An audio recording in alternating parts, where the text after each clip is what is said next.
Hello very very good evening everyone and welcome to this video जिसमें मैं कनिष्क आप लोगों को ये बताने वाला हूं कि आरजेएस का जो आने वाला एग्जामिनेशन है उसके लिए आपकी क्या स्ट्रैटेजी होनी चाहिए, किस तरीके से आपको तैयार करना चाहिए, कौन तैयार करे कौन ना करे, नए सब्जेक्ट से कैसे डील करना है, ए टू जेड।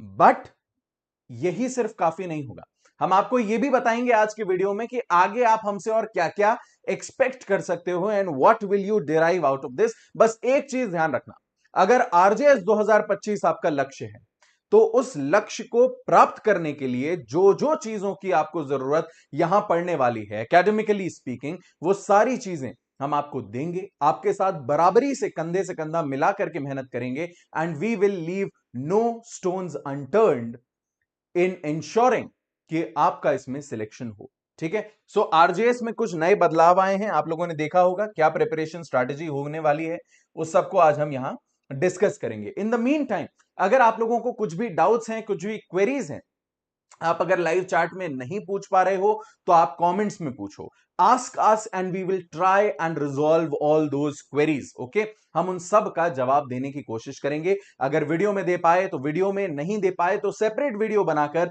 और अगर सेपरेट जितना आपका सवाल नहीं हुआ, बहुत छोटा सा सवाल हुआ, तो अगले वीडियोस में उनको इनकॉर्पोरेट करके। नाउ स्टार्टिंग आउट बिना किसी बकैती के, who should fill this form, कौन है जिसको आरजेएस का फॉर्म देखो भरना चाहिए।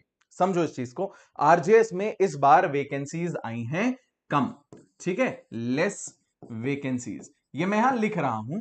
सामान्यतः देखा जाए तो 44 वेकेंसीज एज सच बहुत कम नहीं होती, राइट, बहुत कम नहीं होती, क्योंकि कई सारे स्टेट्स में हम देखते हैं 8 10 12 वेकेंसीज भी आती हैं। तो considering all of that 44 is not less, but अगर आप आरजेएस के स्टैंडर्ड से चेक करो, आरजेएस के स्टैंडर्ड से देखते हो, तो 44 वैकेंसीज थोड़ी सी कम लगती हैं। तो आप में से किसको यह फॉर्म भरना चाहिए? सबसे पहले ये सुनो, अगर आप शुरुआत से आरजेएस की ही तैयारी कर रहे हो, ठीक है, अगर आप राजस्थान के हो, आपको राजस्थान में जज बनना है, या आपने एक आध साल राजस्थान की तैयारी कर रखी है, अगर इन तीनों में से एक भी क्राइटेरिया में आप फिट हो रहे हो, तो आरजेएस छोड़ना नहीं। ठीक है, फिर ये मत बोलो भैया हमारी 44 ही वैकेंसी है, 44 में से केवल 17 इसकी है, केवल 2 उसकी है, आचा पाचा। Don't get into that. हर बार कुछ ना कुछ होगा, हर बार चेंजेस होंगे। सिलेबस चेंज हो गया, बच्चे परेशान हो रहे हैं कि अरे भाई सिलेबस चेंज हो गया, सब्जेक्ट ऐड कर दिए। There was a student who was saying sir writ petition लगा दें। अरे do not make filing writ petitions a trend, it's not a fashion, right. Syllabus RJS का बहुत बार चेंज हुआ है। इनफैक्ट अगर आप पिछले 6 साल में देखोगे तो 5 बार सिलेबस चेंज हुआ। पहले 33 सब्जेक्ट्स आते थे, 15 हो गए, 18 हो गए, फिर 30 हो गए, फिर बढ़ जाएंगे, फिर कम हो जाएंगे। Keeps on changing, that is the beauty of RJS. और ये बात मैं कम से कम 3.5 4 साल से बच्चों को कह रहा हूं अलग अलग प्लेटफॉर्म्स पे। तो इस चीज को समझना कि हाँ ये बात है, वैकेंसीज कम है, पैटर्न चेंज हो गया, सब्जेक्ट्स बढ़ गए, कुछ नया नहीं है। This is very well expected out of Rajasthan judiciary. ये उम्मीद की जा सकती थी और ये उम्मीद की गई है। ठीक है, अगर इसकी तैयारी कर रहे हो तो आपको जानकारी होगी, नहीं है कोई बात नहीं, भर दो फॉर्म को। सेकंड, अगर प्रिपरेशन एक बार हो चुकी है for an number of states, does not matter, आपने एमपी की तैयारी करी है, दिल्ली की तैयारी करी है, वट एवर, किसी की भी अगर आपने तैयारी कर रखी है ऑलरेडी, तो आपको इस एग्जाम को देने में क्या हर्ज है भाई, राइट। एक बार आपकी तैयारी अगर हो चुकी है तो बेहिचक जाओ और जाकर के ये दे दो। थर्ड, ये उन बच्चों को डेफिनेटली भरना चाहिए जो अपने 5th ईयर में है, अपने 5th ईयर में या 3 ईयर लॉ कोर्स के 3rd ईयर में है, उनको तो भरना ही चाहिए, right. Definitely go ahead and fill this form, because ये मौका और कोई स्टेट नहीं दे रहा। ये आपका पहला अटेम्प्ट है, कंसिडर इट कि इसी अटेम्प्ट में निकालना है, इसी उद्देश्य के साथ दो। ये मत सोचो 5th ईयर है दे देंगे, ट्राई कर लेंगे, फिर जो होगा समझेंगे, don't do that. 5th year में हो, 3rd ईयर में हो, लग करके दो। अगर पेपर दे रहे हो तो पेपर देने में कुछ भी हंसी ठिठोली मत करो, तैयारी करो ना अच्छे से and give it a shot. I have seen people clearing this examination in like 3-4 months of preparation only. 3-4 महीने की तैयारी में मैंने बच्चों को ये पेपर क्लियर करते हुए देखा है खुद। इसलिए मैं कहूंगा कि डू नॉट शाई अवे, अगर आप फाइनल ईयर में हो भर देना फॉर्म और टूट पड़ना इस एग्जाम पे, ठीक है। अदर देन दैट, अगर कहीं की वैकेंसी की तैयारी कर रहे हो, कुछ कर रहे हो, उसकी वैकेंसी अभी तक नहीं आई है, भर दो, ठीक है। एज क्राइटेरिया वगैरह भी है, अगर आप उस एज क्राइटेरिया में आ रहे हो, फिल इट, क्योंकि कुछ 35 से 40 की एज के जो बच्चे होंगे, राइट, जो एस्पिरेंट्स होंगे, उनको और कई जगहों पर अटेम्प्ट करने का मौका नहीं मिलेगा। और अगर अभी भी आप जुडिशरी की तैयारी में जुटे हुए हैं तो ये आपका एक बहुत अच्छा अपॉर्चुनिटी है, बहुत अच्छा ऑप्शन है, डू फिल इट, ठीक है। आगे बढ़े उससे पहले Rajasthan rapid pre plus mains का बैच हम लोग लेकर के आ रहे हैं 6 मार्च को, 6 मार्च को आप देख सकते हैं ये शुरू हो रहा है। विशाल, अनिल सर, फैजान सर, मैं, हम सारे लोग इसमें पढ़ाने वाले हैं, ठीक है। We'll take minor laws, major laws, unorthodox laws, apart from that we have faculties for Hindi and English also. वो आपको हिंदी और अंग्रेजी के लिए भी तैयार करने वाले हैं, क्योंकि ये एग्जामिनेशन इसी तरीके का है कि आपकी तैयारी होनी चाहिए। एंड जो यहां लिखा है lowest prices ever, I tell you it is 60% off plus 12 months additional. मतलब 1 साल का अगर आपने कोर्स खरीदा है, 1 साल का अगर आपने सब्सक्रिप्शन लिया है, तो 60% ऑफ के साथ में वो सब्सक्रिप्शन आपको 2 साल के लिए यहां मिल जाता है। That is the idea. चलो आगे बढ़ते हैं। What are the changes? देखो परिवर्तन हुए क्या क्या है। कुछ चेंजेस ऐसे हैं जिनके बारे में बातचीत नहीं हो पाई है, उनको भी कवर करते हैं। सबसे पहले नए सब्जेक्ट्स ऐड हुए हैं, ठीक है। कौन कौन से नए ऐड हुए हैं हम अगली स्लाइड में देखेंगे। We'll discuss that in pretty detail. Age criteria change हुआ है। एज क्राइटेरिया जो चेंज हुआ है वो ये है कि 40 साल तक की उम्र का व्यक्ति अब इस एग्जामिनेशन को अटेम्प्ट कर सकता है। And this is not the relaxed age, इसमें भी रिलैक्सेशन का प्रावधान अलग से दिया गया है। तो अगर आपकी एज 35 है एंड यू आर थिंकिंग कि यार अब मैं इस एग्जामिनेशन को नहीं दे सकता हूं, या फिर इन एग्जामिनेशंस के लिए मेरा एज लिमिट खत्म हो चुका है, अपना हौसला मत छोड़ो, यहां फिर से मौका मिला है। 40 साल तक की एज दी हुई है एग्जामिनेशन देने के लिए। आई एम प्रिटी श्योर बहुत सारे बच्चे जो इस एज क्राइटेरिया में होंगे वो कहीं ना कहीं या तो काम कर रहे होंगे, कहीं एंगेज्ड होंगे, एंड उसके साथ में समय निकाल पाना मुश्किल भी होता है। एंड इसीलिए we are also providing recorded lectures, ताकि आप अपने पेस पर उसको देख सकें। Now third one is extremely important, ये रिसेंट डेवलपमेंट है। सुप्रीम कोर्ट का जजमेंट फॉर पीडब्ल्यूडी कैंडिडेट्स। अभी क्या हुआ था, एमपीसीजे में ये बोल दिया गया था कि पर्संस जो कि विजुअली इंपेयर्ड हैं, जो देख नहीं सकते, उन उन लोगों को पीडब्ल्यूडी के थ्रू यहां पर सिलेक्शन नहीं मिलेगा। सुप्रीम कोर्ट ने उसको खारिज किया है। सुप्रीम कोर्ट ने उसको खारिज किया है और कहा है भाई विजुअल इंपेयरमेंट को आप एक इंपेडिमेंट नहीं बना सकते। पॉइंट 1। पॉइंट 2, पीडब्ल्यूडी कैंडिडेट्स के लिए जो एमपीसीजे का वो रूल था कि एक अटेम्प्ट में क्लियर करो ब्ला ब्ला ब्ला, वो रूल भी रिलैक्स किया गया है। But we are not concerned with MPCJ, we are concerned with RJS right now. RJS में अगर कोई पर्सन है, पर्सन विद बेंचमार्क डिसेबिलिटी, उसके लिए it will provide a separate cut off for pre and mains. पिछली बार ऐसा हुआ था कि सेपरेट कट ऑफ ना होने की वजह से कई बच्चे जो हैं वो क्लियर नहीं कर पाए थे। इस बार ये मैंडेट किया है सुप्रीम कोर्ट ने कि पर्संस विद बेंचमार्क डिसेबिलिटीज को इसमें, इस एग्जामिनेशन में इनके रिजल्ट्स सेपरेट कट ऑफ के साथ निकाले जाएंगे, ताकि ये बच्चे जो रिजर्वेशन प्रोवाइड किया गया है उस रिजर्वेशन का फायदा तो मिले, राइट। क्योंकि अगर सिर्फ रिजर्वेशन प्रोवाइड किया है और आप सेपरेट कट ऑफ नहीं निकाल रहे हो, then it is making no sense. उससे इन बच्चों को कोई भी फायदा नहीं हो रहा है, राइट। तो वो reservation becomes by itself infructuous, right. And hence Supreme court का this direction is very welcome, is very welcome to all the candidates. Next is vacancies, जो हम लोगों ने डिस्कस किया। चेंजेस ये हैं कि वैकेंसीज इस बार कम हैं, ठीक है। We have 44 vacancies. 44 वैकेंसीज से घबराने वाली बात नहीं है। आप अगर कोई लेट्स से आप जैक का एग्जाम देते हो, what are the vacancies that are there? 4, 5, 12 vacancies आपको देखने को मिलती हैं। अगर आप नॉर्थ ईस्टर्न स्टेट्स के एग्जामिनेशंस को देखते हो, हिंदी स्पीकिंग जो स्टेट्स हैं वो लगभग 10 हैं। जुडिशरी के एग्जामिनेशन के पर्सपेक्टिव से मैं बात कर रहा हूं, हिंदी स्पीकिंग स्टेट्स 10 हैं, उनमें 44 वैकेंसीज आना डिसेंट है, बहुत अच्छा है। ठीक है, अगर आप दूसरी लैंग्वेजेस में कंफर्टेबल हो जाते हैं, फॉर एग्जाम्पल अगर आप गुजराती सीख जाते हैं तो Gujarat has a lot of vacancies this time, आप उसको डेफिनेटली अटेम्प्ट कर सकते हैं। लेकिन for a majority of students जो कि इस एग्जामिनेशन को अटेम्प्ट करते हैं, this is one such golden opportunity that you should not miss. ठीक है, आओ देखें नए सब्जेक्ट्स कौन से जोड़े हैं। आपके मन की सारी मिथ्या, सारी भ्रांति दूर करने की मैं कोशिश करता हूं। जो आप घबरा रहे हो ना कि 10 सब्जेक्ट ऐड हो गए, 10 भी क्या एक्चुअली और ज्यादा, नए criminal laws are 12 subjects add हो गए हैं, है ना, 12 सब्जेक्ट्स ऐड हो गए। हाय तौबा सब लोगों को जो मची हुई है, चलो उसको दूर करते हैं। ध्यान दो, Rajasthan court fees and sued valuation act, इनमें मैं जिन पे टिक लगा रहा हूं उस पर ध्यान देना।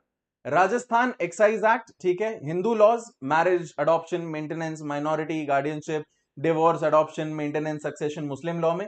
Rajasthan land revenue act, partnership act, sale of goods, registration, ये 4 तो आपके ऐसे एक्ट्स हैं जो आप 2-2 सेशंस में बैठ करके खत्म कर सकते हो। ठीक है, आप कहोगे सर इसमें कुछ एक्ट तो बड़े हैं, जल्दी कैसे होगा? अभी सब डील कर रहे हैं, मेरी बात सुनो। ठीक है, एक्साइज एक्ट गिनी चुनी जगहें हैं जहां से सवाल पूछे जाते हैं। हां, हिंदू लॉ, मुस्लिम लॉ में आपको थोड़ी सी मेहनत करनी पड़ेगी क्योंकि ये थोड़ा वाइड है, इसमें एडिशनल सब्जेक्ट्स इन्वॉल्व है। हिंदू लॉ कहने को एक सब्जेक्ट ऐड हुआ है, but Hindu marriage act, adoption maintenance act, Hindu minority and guardianship act, ये सारी की सारी जो चीजें हैं, 3-4 लॉज अपने आप एड ऑन हो जाते हैं। ठीक है, वो अपने आप इसमें जुड़ जाते हैं, that is where the problem occurs. हमें उसको डील करना है, वो करेंगे। फिर राजस्थान लैंड रेवेन्यू एक्ट, अपने आप में लगभग 200-250 इसमें सेक्शंस है, 200 टू 2, वैसे मेरे ख्याल से 263 सेक्शंस हैं as far as I remember, जितना मुझे ध्यान है 263 सेक्शंस हैं। एग्जैक्टली मैं इसमें श्योर नहीं हूं, 200 से 250 के बीच में आप समझ लीजिए इसमें से। लेकिन मात्र लगभग 25-30 सेक्शंस ऐसे हैं जो आपके एग्जामिनेशन के लिए रेलेवेंट है। ठीक, अब न्यू क्रिमिनल लॉज जो आपके ऐड हुए हैं, पहली बार तो ये ऐसा नहीं आप देख रहे हो कि भाई नए क्रिमिनल लॉज आएंगे। ये बात तो तब से चल रही है जब से ये इंट्रोड्यूस हुए हैं, राइट? जब से ये इंट्रोड्यूस हुए हैं, जब से ये लागू हुए हैं, तब से हम इसी उधेड़ बुन में हैं कि भाई नए क्रिमिनल लॉज पूछ लिए जाएंगे, पूछ लिए जाएंगे, पूछ लिए। ठीक है, प्लस ये 3 जो लॉज हैं इनको सेपरेटली नहीं पढ़ना है। You don't have to go through these 3 laws separately, individually, कि भाई मैंने पहले आईपीसी पढ़ लिया, अब मैं बैठ के बीएनएस पढ़ रहा हूं। इतने तो सब्सटैंशियल चेंजेस भी नहीं है। You will have to read IPC along with BNS. You will have to read CRPC along with BNSS. ठीक है, साथ में पढ़ते हुए चलना है, कंपैरिजन करते हुए चलना है। कुछ जो परिवर्तित चीजें हैं उनका ध्यान रखना है, बाकी एक्ट सेम है। 75 से 85%, 75 to 85% of the acts are same. 10-15%, 20% का जो अंतर है, उस 10-20% के अंतर को हम लोग केटर कर लेंगे, इतनी क्षमता हम रखते हैं। कम समय नहीं है हमारे पास। हमारे पास अभी भी आज के दिनांक से भी अगर हम देखें तो we have a good 50 to 60 days, 50 से 60 दिन का हमारे पास समय है। ऑन एन एवरेज बढ़ भी सकता है। ठीक है, हम लोग जो बैच लेकर के आ रहे हैं, जो अभी मैंने दिखाया 6 मार्च से, ये 3 महीने का बैच है। ये 3 महीने का एक बैच है। आप अगर इसको टारगेट कर रहे हो, 50 to 60 डेज में करने की कोशिश करो। कर लिया खुद से तो फिर आपको ये बैच एक एडिशनल रिवीजन प्रोवाइड करेगा, आपको एडिशनल मेंटरशिप प्रोवाइड करेगा। अब देखो बचता है क्या, information technology act. Information technology act में भी मैं आपको बता दूंगा कि कौन से ऐसे सेक्शंस हैं जो रेलेवेंट हैं। बहुत सारे सेक्शंस नहीं हैं, लगभग 15 to 17 सेक्शंस हैं जो इसमें आपको ध्यान से देखने हैं। बाकी का पूरा एक्ट आपको देखने की जरूरत नहीं है। कर दिया थोड़ा सा सिंप्लीफाई। अभी भी खिचड़ी लग रहा होगा, पढ़ोगे हो जाएगा सॉर्ट। इतना ज्यादा इस पर दिमाग मत लगाओ कि नए सब्जेक्ट ऐड हो गए, हम कैसे करें, क्या करें। हम लोग हैं ना, हम बैठे करवाएंगे आपकी तैयारी। आप मेहनत तो करो, आप मेहनत करो। कैसे करनी है, क्या करना है, ये मैं आपको बता दूं। अब देखो आरजेएस का जनरल पैटर्न होता क्या है, what to expect from the new subjects. सबसे पहले ये समझो, आरजेएस जब भी कोई नया सब्जेक्ट इंट्रोड्यूस करता है ना, तो ऐसा नहीं है कि वो उसकी डेप्थ में जाकर, कॉन्सेप्ट्स में जाकर भयंकर केस लॉस पूछ रहा, नहीं। नए सब्जेक्ट्स जब भी इंट्रोड्यूस हुए, आप उठा के ट्रेंड देख लीजिए, सिर्फ आरजेएस नहीं, आप किसी भी स्टेट का ट्रेंड देख लीजिए, नए सब्जेक्ट्स जब इंट्रोड्यूस करते हैं वो लोग भी सेडिस्ट नहीं है, अनरीजनेबल नहीं है। वो भी जानते हैं कि आपके पास इस तैयारी के लिए कितना समय है और कितने पानी में आप लोग हैं। ठीक है, ये जो परिवर्तन हुआ है ये उन सारे बच्चों के लिए हुआ है जो ये पेपर देने वाले हैं। तो आप अपने आप को अकेला मत समझिए कि मेरे साथ गलत हो रहा है, सब लोग उसी नाव में सवार हैं, सब लोगों को वही चैलेंजेस फेस करने हैं। और ये बात जो पेपर बना रहे हैं वो भी जानते हैं, और इसीलिए जब वो ये पेपर सेट करते हैं मेरे बच्चे, तो इस चीज को ध्यान से सुनो कि इन सब्जेक्ट से जो क्वेश्चंस आते हैं वो या तो डायरेक्ट आते हैं या सिंपल कंसेप्चुअल क्वेश्चंस आते हैं। क्या बोला मैंने? या तो डायरेक्ट आते हैं या सिंपल कंसेप्चुअल क्वेश्चंस आते हैं। ओके, तो आप इन नए सब्जेक्ट से एक्सपेक्ट कर सकते हो कि डायरेक्ट, सिंपल, कंसेप्चुअल, डिफरेंशियल, इस टाइप के जो क्वेश्चंस हैं वो हमें देखने को मिलेंगे।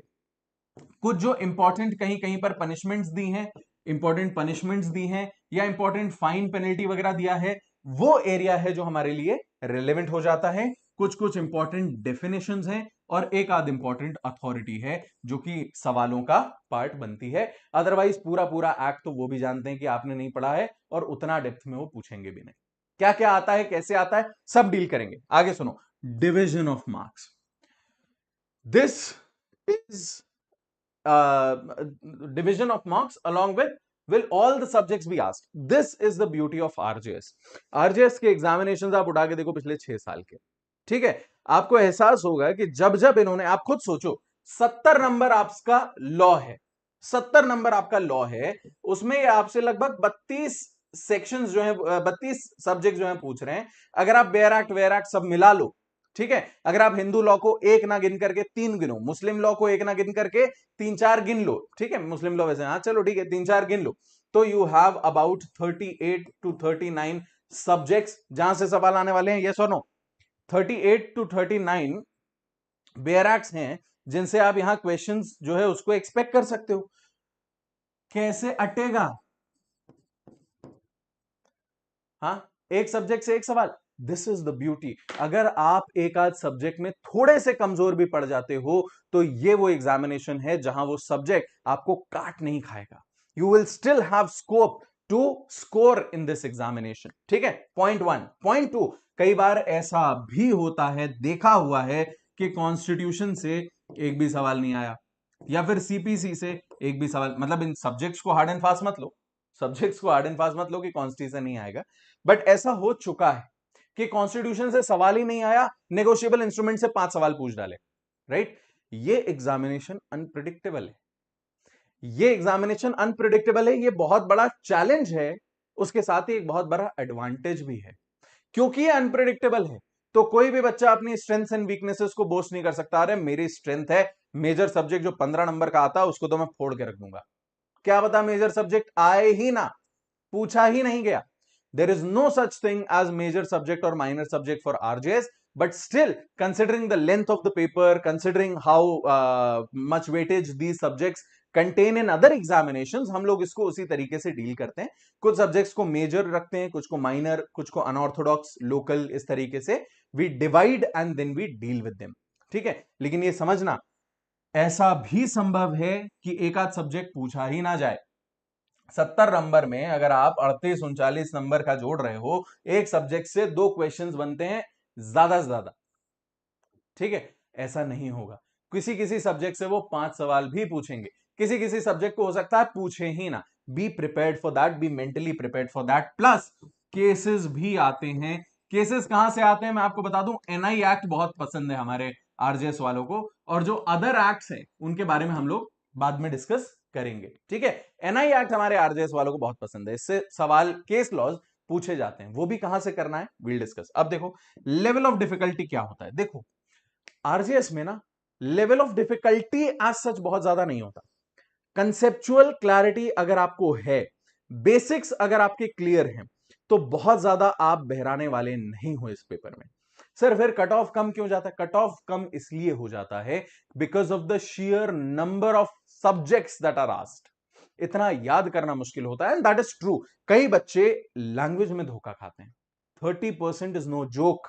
30% वेटेज अगर मैंने हिंदी और अंग्रेजी को दे रखा है, हिंदी एंड इंग्लिश को दे रखा है, तो इसकी तैयारी छोड़ के नहीं जा सकते हो। ये मेक और ब्रेक करता है इस एग्जामिनेशन को, आप क्लियर कर रहे हैं या नहीं क्लियर कर रहे हैं। इस चीज को हम इस चीज से अनुमानित कर सकते हैं कि आपका हिंदी और इंग्लिश पर कमांड कैसा है बॉस। ओके, बेसिक क्लियर हो गए। पेपर किसको देना है, क्या क्या चेंजेस हुए हैं, चेंजेस से कैसे डील करना है, वे पेपर पैटर्न कैसा है, चेंजेस से कैसे डील करना है, इस चीज को अब हम देख लेते हैं।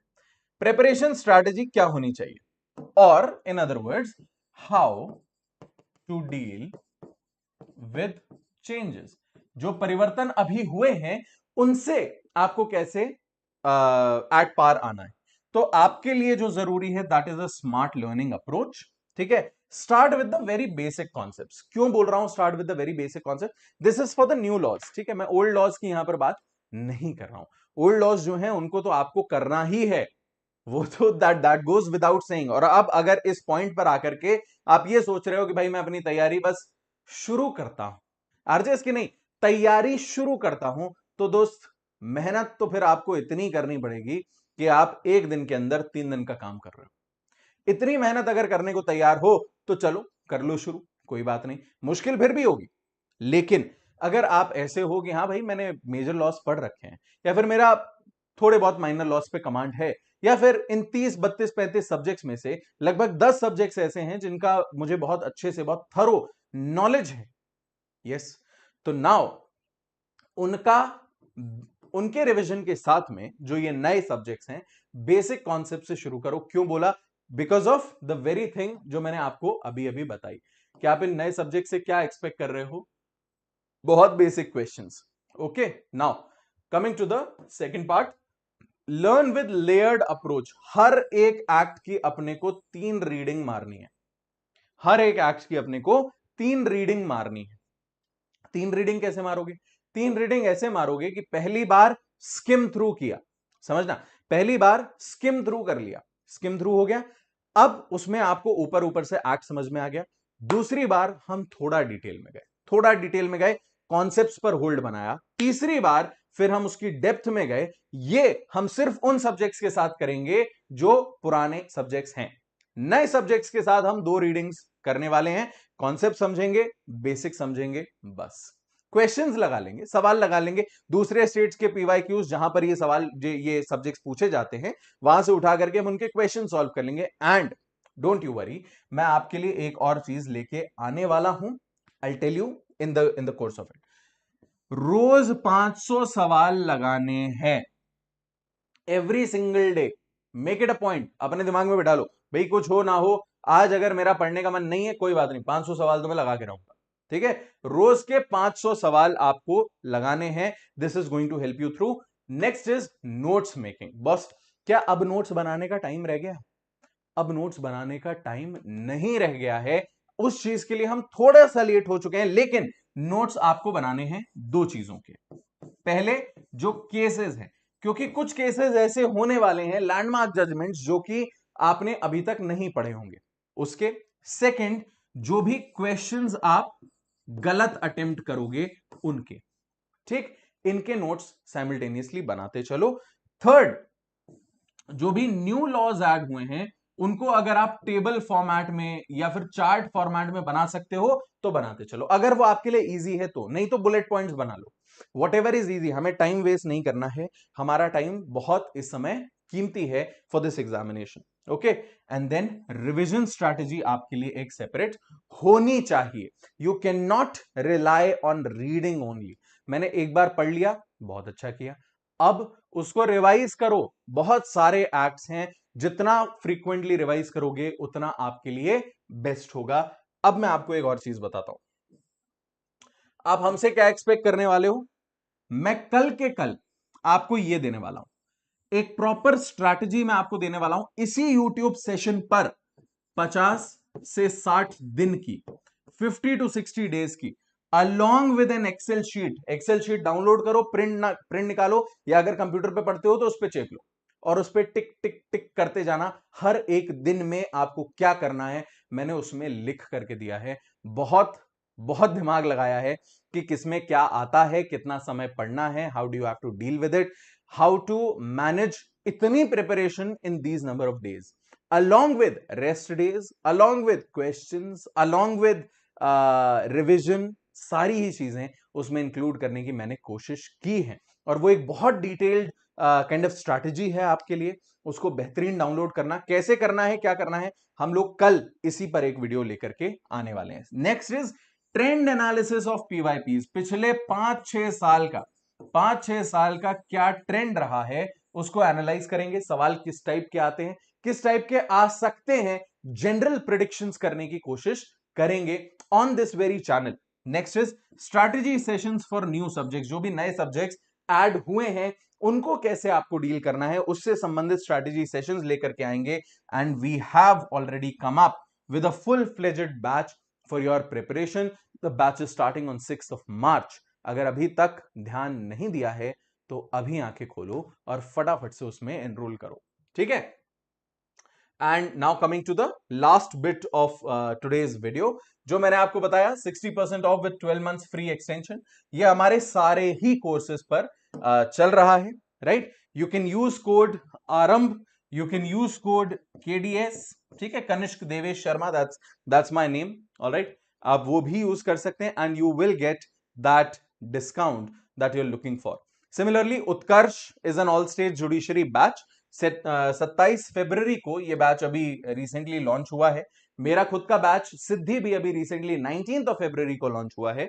उन सब में भी प्रॉपरली ऑल स्टेट जुडिशरी की प्रिपरेशन चल रही है and these are the comprehensive batches with the same discount that applies. You have to use the code KDS. Okay. Now, similarly, अभी इससे थोड़ी देर पहले हम लोगों ने अनिल खन्ना सर के साथ एक वीडियो किया था about this very batch, right. उसके अलावा Anil Khanna sir also provides a comprehensive online batch जिसमें प्रॉपरली डेडिकेटेडली ही teaches students for the judicial services examinations. उसको भी आप ज्वाइन कर सकते हैं। The offer remains the same. ये था आपका आरजेएस का एक बेसिक आइडिया, क्या आपको स्ट्रैटेजी लेकर के चलनी है और क्या क्या परिवर्तन हुए हैं, ठीक है।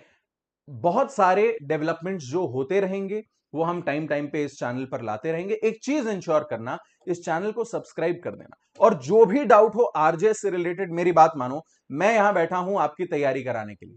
आई am here to make sure कि मेरी तरफ से, अनअकैडमी की तरफ से कोई कमी ना छूटे आपके आरजेएस के सिलेक्शन में। तो उस चीज को ध्यान में रखते हुए अपनी पूरी मेहनत करना, और जो भी डाउट लगे इसी प्लेटफॉर्म पर खट से कमेंट सेक्शन में पूछ लेना। हम उसके ऊपर या तो नया वीडियो बनाने की कोशिश करेंगे या फिर हम उसका जवाब आने वाले वीडियोस में देते रहेंगे। इसकी तैयारी A to Z हम यहीं कर लेंगे बहुत सारी, और बाकी डिटेल तैयारी के लिए the batch is already there. Thank you so much. Have a great day ahead.